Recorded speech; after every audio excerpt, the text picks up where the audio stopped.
Britain has revised down estimates of its wind power output by nearly 30%. As a consequence, an analyst says this could mean higher subsidy payouts for wind farms and higher energy bills for UK consumers, with subsidy costs potentially locked in for decades. NTD's international correspondent Malcolm Hudson has more. The British government has cut forecasts for how much energy wind farms are expected to produce. The new estimates reduce the load factor, that is, the amount of the year turbines are expected to generate power, from 61% down to 44% for offshore wind turbines, and from 49% down to 33% for onshore.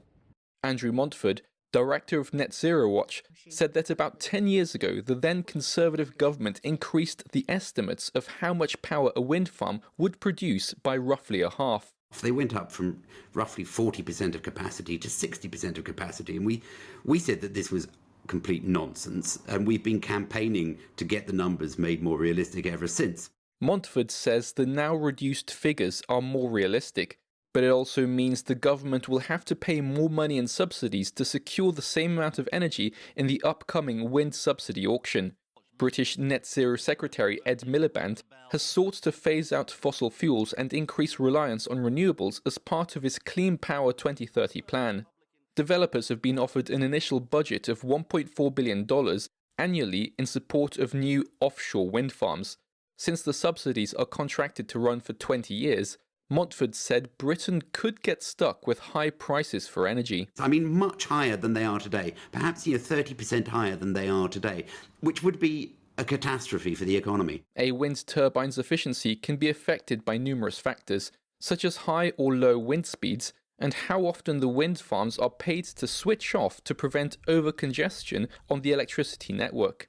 These are called system costs. Montford said it's not possible to get energy prices down without drastic action. So to get bills down, we need to eliminate those system costs, and the only way to do that is actually to close the wind farms down. So not only have you got to cancel the CFD subsidies, but you've actually got to say to the wind farm, sorry, you're going to have to close.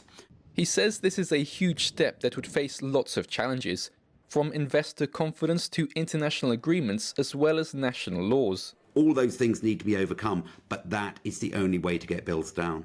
A Net Zero Department spokesperson said wind power is a secure and reliable power source, saying the next renewables auction round will prioritize value for money for households. This week, Microsoft co-founder Bill Gates called on the United Nations to make a major strategic pivot away from what he termed a doomsday view of climate goals. While saying climate change will still have serious consequences, Gates said it will not lead to humanity's demise, and suggested money could be better allocated to things that make society more resilient, such as crop resilience and healthcare. Malcolm Hudson, NTD News, UK.